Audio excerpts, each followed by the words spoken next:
शिक्षा व्यवस्था बेहतर बनाने प्रदेश सरकार लगातार कर रही प्रयास। शिक्षा मंत्री धन सिंह रावत ने शिक्षा व्यवस्था को बेहतर बनाने के लिए कई महत्वपूर्ण फैसले लिए।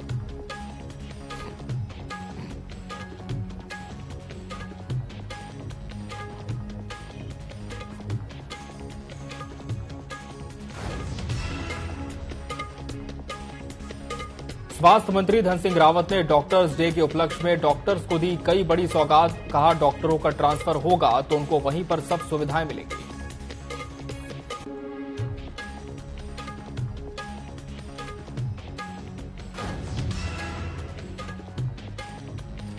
लद्दाख में शहीद हुए भारतीय सेना के पार्थिव शरीर आज पहुंचा पौड़ी। कांग्रेस नेता गणेश घोदियाल का बयान, भूपेंद्र नेगी की शहादत को भुलाया नहीं जा सकता। प्रदेश के कैबिनेट मंत्री डॉक्टर धन सिंह रावत ने कहा, सरकार की ओर से परिजनों की हर संभव मदद।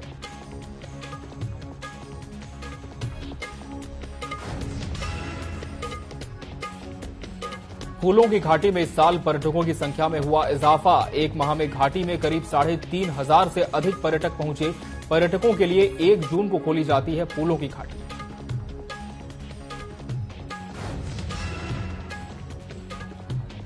उधम सिंह नगर जनपद में तैनात एएसआई करंट लगने से बुरी तरह झुलसा। आनन फानन में निजी अस्पताल लाया गया, जहां हो गई मौत। पुलिसकर्मी की मौत की खबर से महकमे में शोक की लहर।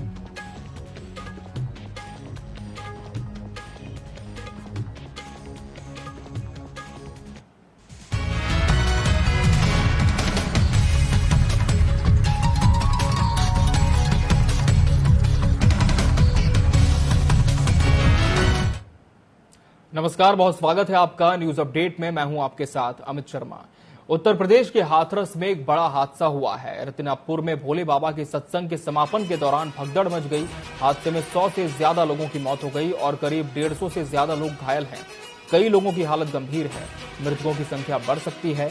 हादसे पर राष्ट्रपति द्रौपदी मुर्मू, पीएम मोदी, रक्षा मंत्री राजनाथ सिंह, केंद्रीय गृह मंत्री अमित शाह और सीएम योगी समेत कई नेताओं ने दुख जताया। इसके अलावा मुख्यमंत्री योगी आदित्यनाथ ने एडीजी आगरा और कमिश्नर अलीगढ़ के नेतृत्व में टीम गठित कर हादसे के कारणों की जांच के निर्देश दिए हैं। उन्होंने अगले 24 घंटे में जांच कर रिपोर्ट मांगी। सरकार की ओर से मृतकों के परिजनों को 2-2 लाख रुपए और घायलों को 50-50 हजार रुपए की आर्थिक सहायता देने के निर्देश हैं। हाथरस मामले में सीएम योगी ने बड़ी बैठक की।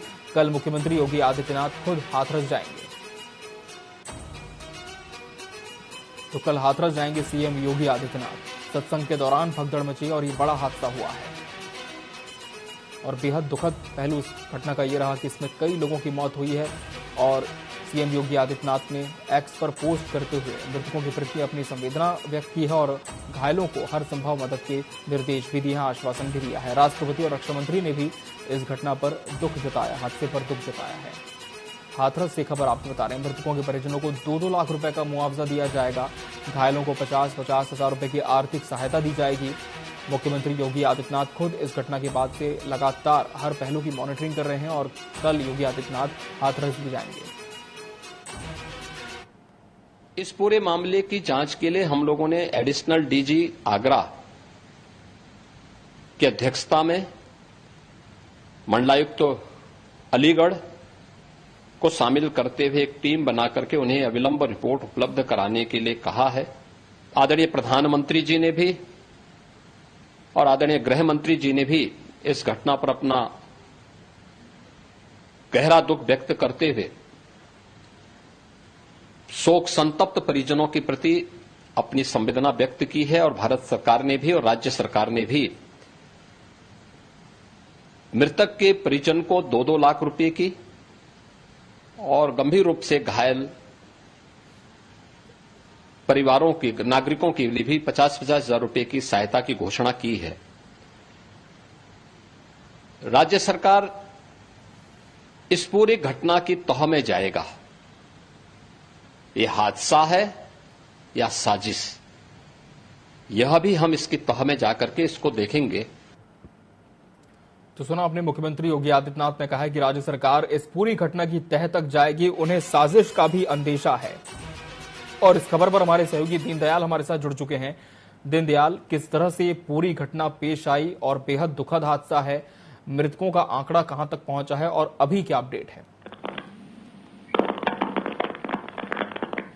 अमित जी, मैं आपको बता दूं कि जी का प्रवचन चल रहा था के दौरान जी। वहाँ पे गतिविधि थी और ओमती थी, इसलिए भोले बाबा की जो यात्रा निकली थी वहाँ से भोले बाबा जो प्रस्थान करे थे, वहाँ पे जब लोगों की तकलीफ बची तो वहाँ पे लफड़ा होने के कारण वहाँ पे लोग दबने के कारण कुछ लोग तो कुछ लोगों को भी वहाँ पे बचाया था। कुछ मेडिकल भेजा है, अलीगढ़ मेडिकल भेजा है, कुछ एटा भेजा है, कुछ भेजा है, कुछ आगरा जोड़, कुछ भेजा है। अभी सभी की पुष्टि 116 के करीब हो जी। अभी प्रशासन पूरी पुष्टि नहीं कर पा रहा है मामले में। चलिए, तो प्रशासन भी अभी फिलहाल कुछ स्पष्ट तौर पर कहने की स्थिति में नहीं है। बहुत शुक्रिया दीनदयाल आपका हमसे जुड़ने के लिए। आगे भी इस खबर पर आपसे अपडेट लेंगे।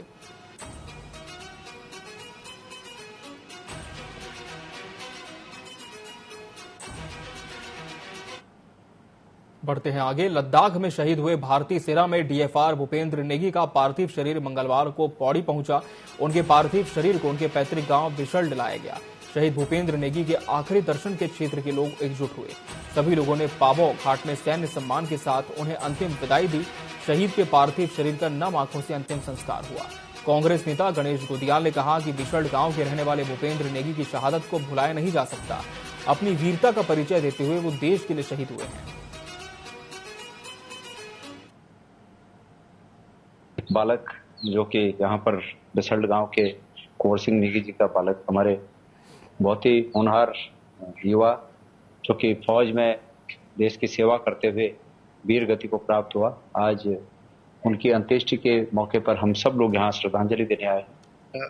भूपेंद्र सिंह नेगी जी आज शहीद हुए और आज ही हम सब लोग उनकी अंत्येष्टि पे आए। मैं सबसे पहले तो सरकार की तरफ से, अपनी तरफ से, क्षेत्रवासियों की तरफ से उनको श्रद्धा सुमन देने आ रखा हूँ। और हमारे क्षेत्र का कई जाबाज जो है सेना में शहीद होते हैं और मैं स्वर्गीय अटल बिहारी वाजपेयी जी को धन्यवाद देना चाहता हूँ कि जब वो प्रधानमंत्री बने तो तब उन्होंने एक नियम बनाया कि हर शहीद, जो भी शहीद होगा, उसके घर में ही असैनिक सम्मान के साथ उनकी अंत्येष्टि की जाएगी। बालक जो कि यहाँ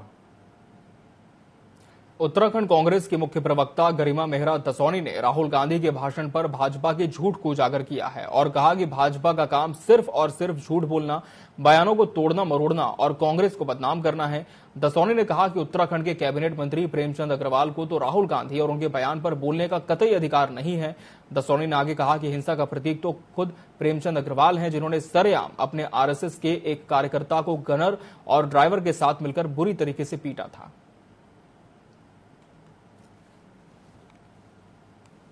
आप देखिए कि राहुल गांधी जी ने हिंदू धर्म पर एक व्यापक और विस्तार से चर्चा की। उन्होंने बताया कि कैसे हिंदू धर्म अहिंसा के मार्ग पर चलता है।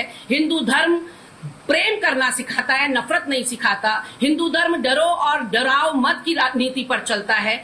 ऐसे में भारतीय जनता पार्टी, आरएसएस और नरेंद्र मोदी के ऊपर किया गया कटाक्ष या बयान पूरे हिंदू धर्म के ऊपर दर्शाया जा रहा है, जबकि ऐसा कोई बयान राहुल जी ने नहीं दिया। उसी पर आज यहाँ का कैबिनेट मिनिस्टर प्रेमचंद अग्रवाल ने प्रेस वार्ता करी और उन्होंने मंच पर बैठकर कहा कि हम में से कौन आपको हिंसात्मक दिखाई पड़ता है, हम सब हिंदू हैं और हम में से कौन हिंसात्मक है। प्रेमचंद अग्रवाल जी भूल गए हैं कि मंत्री पद पर रहते हुए किस तरह से उन्होंने राष्ट्रीय स्वयंसेवक संघ के एक व्यक्ति को, एक कार्यकर्ता को सरेआम सड़कों पर बुरी तरीके से पीटा था अपने गनर और अपने ड्राइवर के साथ मिलकर। तो हिंसात्मक तो आप हैं प्रेमचंद अग्रवाल जी, इसमें कोई दो राय नहीं है।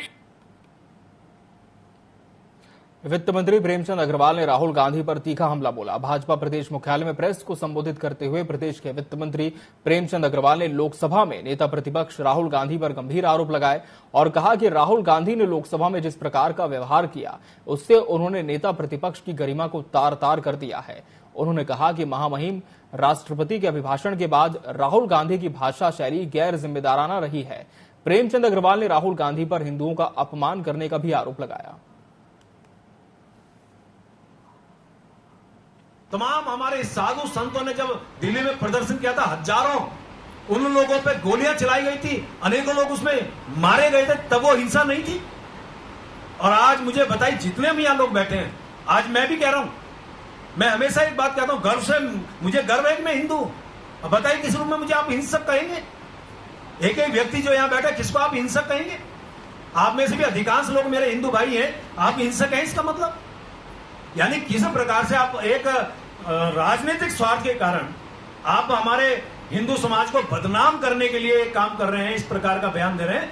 ये बद्रीनाथ में आगामी उपचुनाव को लेकर राजनीतिक पार्टियां लगातार प्रचार प्रसार में जुटी हुई हैं। इसी कड़ी में बीजेपी ने गोपेश्वर मुख्य बाजार से गोपीनाथ मंदिर तक रैली निकालकर जनसंपर्क किया और भाजपा प्रत्याशी राजेंद्र भंडारी के पक्ष में वोट की अपील की।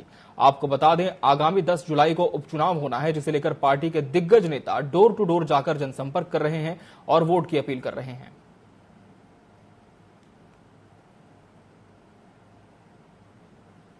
बद्रीनाथ की अलकनंदा नदी का जलस्तर बढ़ने से वैकल्पिक मार्ग बह गया, जिसके चलते क्षेत्र में रिवर फ्रंट का काम बंद कर दिया गया है। कंपनी की कुछ मशीन फंसी होने की भी सूचना है। आपको बता दें कि ये वैकल्पिक मार्ग मास्टर प्लान के कार्यों के लिए बनाया गया था, जिसके जरिए डंपर, जेसीबी मशीन और मजदूरों को कार्यस्थल तक पहुंचाया जाता था।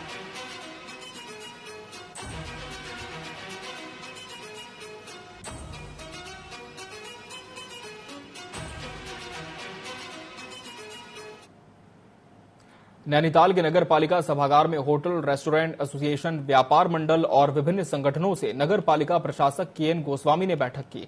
बैठक के दौरान उन्होंने बताया कि पालिका की आय का स्रोत बढ़ाने के लिए घर घर सर्वे कर शहर का नक्शा बनाया जा रहा है। सर्वे कार्य पूरा होने के बाद इसे ऑनलाइन किया जाएगा, जिसे एक क्लिक में कहीं भी देखा जा सकेगा।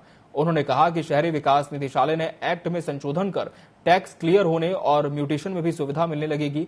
उन्होंने साफ किया कि पुराने टैक्स से 5% से अधिक टैक्स नहीं लगाया जा सकता।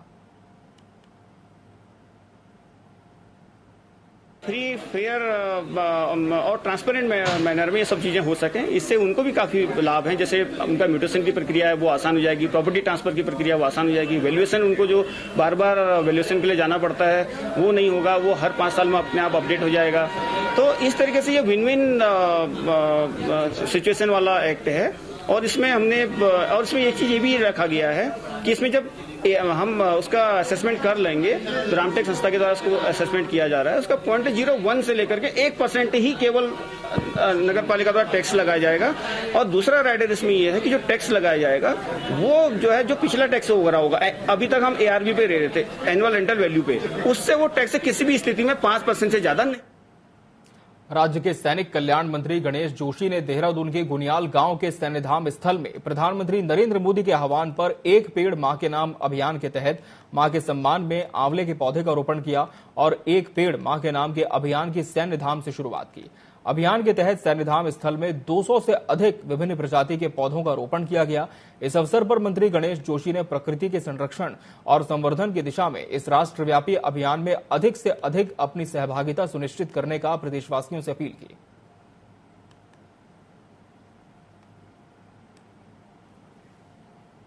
जिस प्रकार से जलवायु परिवर्तन हो रहा है, लगातार पेड़ों के कटने से हमारे स्रोत सूख रहे हैं। और मैं एक मैगजीन में पढ़ रहा था कि 25 साल के बाद जितने हमारे शहर समुद्र के किनारे हैं वो डूब जाएंगे। ऐसा में वृक्षारोपण बहुत आवश्यक है।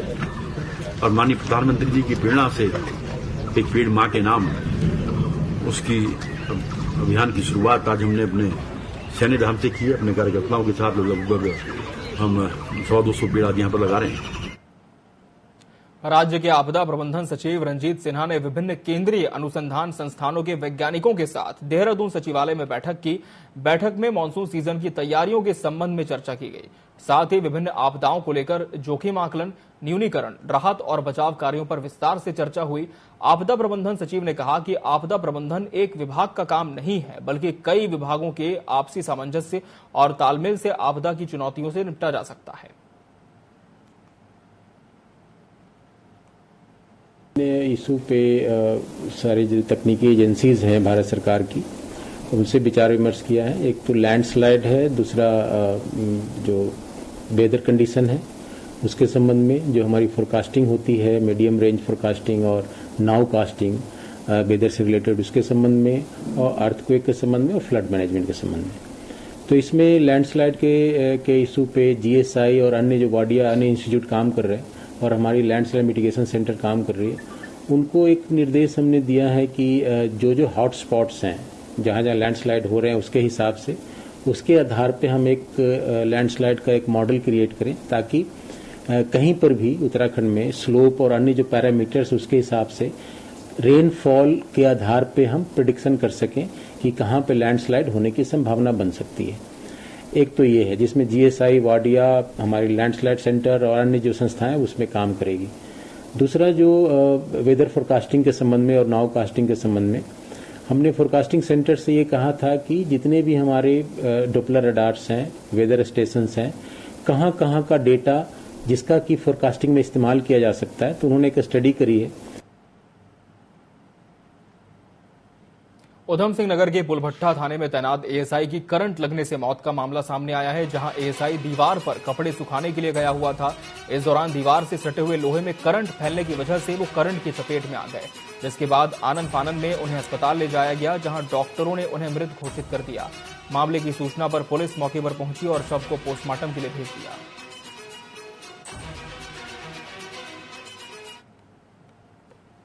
खंबे के पास एक नॉर्मल खंबा है जिसमें स्ट्रीट लाइट लगा हुआ है, उस खंबे को इनका पैर लग गया है।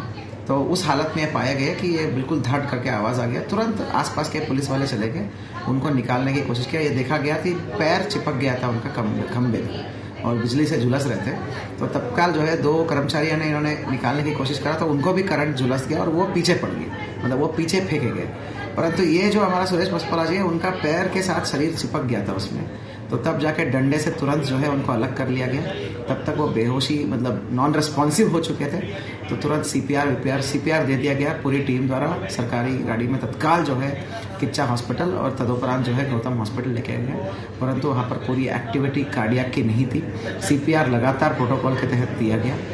ये सब के बाद डॉक्टरों ने उनको मृत घोषित कर दिया गया है, ब्रॉड डेथ कर दिया है। उत्तराखंड की शिक्षा महानिदेशक बंशीधर तिवारी ने नए शिक्षा सत्र में छात्रों को बेहतर शिक्षा देने की कवायद तेज कर दी है। उन्होंने बताया कि सभी स्कूलों को महीने में 1 दिन और साल में 10 दिन बैक फ्री डे के लिए कहा गया है। इसके साथ साथ शिक्षकों के सभी पदों को जल्द भरे जाने और नए शिक्षा सत्र में सभी छात्रों को सभी विषयों की मुफ्त किताबें उपलब्ध कराने को कहा है।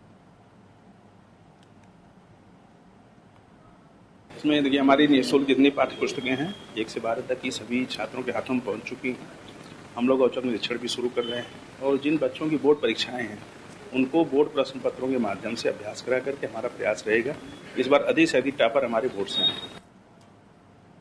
मानसून में हर बार की तरह रक्सिया और कलसिया नाला नहर कहर बरपाते हैं और इस बार प्रशासन ने मौसम विभाग के अलर्ट को देखते हुए एहतियात बरतनी शुरू कर दी है। इसी बात को ध्यान में रखते हुए SDM पारितोष वर्मा ने मंगलवार को पुलिस टीम के साथ रक्सिया और कलसिया नाले का निरीक्षण किया। कलसिया नाले से खतरे की जद में आ रहे 66 परिवारों को प्रशासन ने घर खाली कराने का नोटिस जारी किया। SDM ने सभी लोगों से बात कर उन्हें सुरक्षित और अलर्ट रहने को कहा है।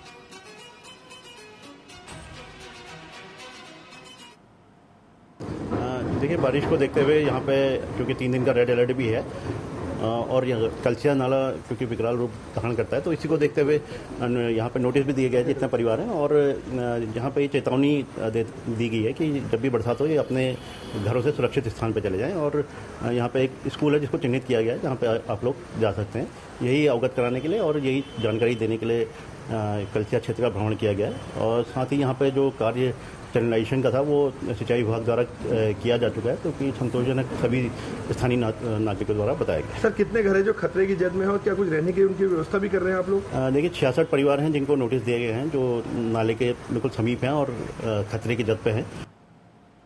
उत्तराखंड के उधम सिंह नगर में एक के बाद एक भ्रष्ट सरकारी अधिकारी और कर्मचारियों की धरपकड़ लगातार जारी है। इसी कड़ी में जिला आबकारी अधिकारी अशोक मिश्रा को ACB ने रिश्वत लेते रंगे हाथों पकड़ा। रिश्वतखोर जिला आबकारी अधिकारी खटीमा के शराब कारोबारी से 70,000 की रिश्वत मांग रहा था, जिसकी शिकायत शराब कारोबारी ने की थी। विजिलेंस टीम ने जाल बिछाने के बाद जिला आबकारी अधिकारी को धर दबोचा। शिकायतकर्ता द्वारा शिकायत की गई थी कि उन्होंने पिछले साल का अधिभार जमा किया था, तो उसका माल उठाने के लिए 10% के हिसाब से जिला आबकारी अधिकारी द्वारा रुद्रपुर द्वारा मांग की जा रही है रिश्वत की, और वो नहीं देना चाहते हैं। तो आज हमारी टीम द्वारा 70,000 रुपये रिश्वत लेते हुए हल्द्वानी सेक्टर की टीम द्वारा गिरफ्तार किया गया है। उत्तराखंड की शिक्षा व्यवस्था में सुधार हो, इसके लिए सरकार लगातार नए प्रयोग कर रही है। छात्रों के सामने शिक्षकों और शिक्षा में कमी न हो, इसके लिए सरकार ने बच्चों को प्रोत्साहन देने के लिए धनराशि देने का भी निर्णय लिया है। शिक्षा मंत्री धन सिंह रावत ने कहा, नई शिक्षा नीति के बाद एक और अहम फैसला हुआ, जिसमें प्रदेश के सरकारी और निजी विद्यालयों के शिक्षक एक दूसरे के विद्यालयों में पढ़ा सकेंगे। पढ़ाने के साथ ही शिक्षक एक दूसरे के शिक्षण संस्थानों के छात्र छात्राओं को ऑनलाइन और ऑफलाइन दोनों माध्यम से भी पढ़ा सकेंगे। शिक्षा विभाग में जितने भी स्कूलों में जल भराव की समस्या होती है या वहाँ पानी टपकता है स्कूल में, ऐसे 22 स्कूलों को आइडेंटिफाई किया गया है और मैंने जिलाधिकारी को भी आदेश दिया आज ही कि उनको ध्वस्तीकरण करके नए स्कूल बनाए जाए। जिन स्कूलों में जल भराव की समस्या होती है उनके लिए भी हमने पैसा मुक्त कर रहे हैं और वहाँ जल भराव की समस्या न रहे ताकि बच्चों को कोई दिक्कत न रहे। जी। एक हम आपके जिले में 3 नेताजी सुभाष चंद्र बोस हॉस्टल बना रहे हैं, जिसमें उन गरीब बच्चों को 12वीं तक की शिक्षा दी जाएगी जिनके की अनाथ हो गए हैं या उनके माँ पिताजी की किसी की डेथ हो गई है या वो बहुत गरीब हैं। ऐसे बच्चों को 300 बच्चों को हम यहाँ निःशुल्क शिक्षा देंगे इस जिले में। उत्तराखंड प्रदेश में लगातार देखा जाता है कि डॉक्टर पहाड़ चढ़ने से कतराते हैं, लेकिन अब उसका समाधान कहीं न कहीं होने जा रहा है, क्योंकि स्वास्थ्य मंत्री धन सिंह रावत ने डॉक्टर्स डे के उपलक्ष्य में डॉक्टर को एक बड़ी सौगात दी और कहा कि अब उत्तराखंड के अंदर एक ऐसा एक्ट लाने जा रहे हैं जिस डॉक्टर को कहीं सुविधा मिलेगी और उनके चॉइस के अनुसार उनका ट्रांसफर किया जाएगा। इसके साथ ही उन्होंने कहा कि अगर पहले 5 वर्ष में डॉक्टर को उसकी चॉइस की ट्रांसफर नहीं मिल पाया तो उसका पता होना चाहिए कि 3 साल बाद उसको कहां पर ट्रांसफर मिलेगा। उन्होंने कहा कि जब डॉक्टरों का ट्रांसफर होगा तो उनको वहीं पर सब सुविधा मिलेगी। जो डॉक्टर पहाड़ जाने से कतराते थे, लेकिन अब वो पहाड़ जाने से नहीं कतराएंगे और इसके साथ ही जनता को अच्छा इलाज दे सकेंगे।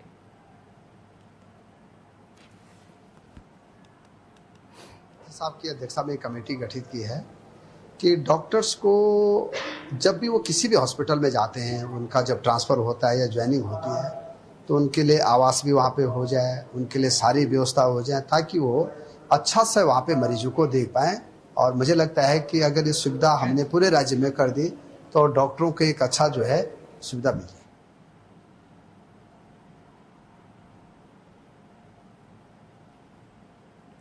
और न्यूज अपडेट में फिलहाल इतना ही। मुझे और मेरी पूरी टीम को दीजिए इजाजत। नमस्कार।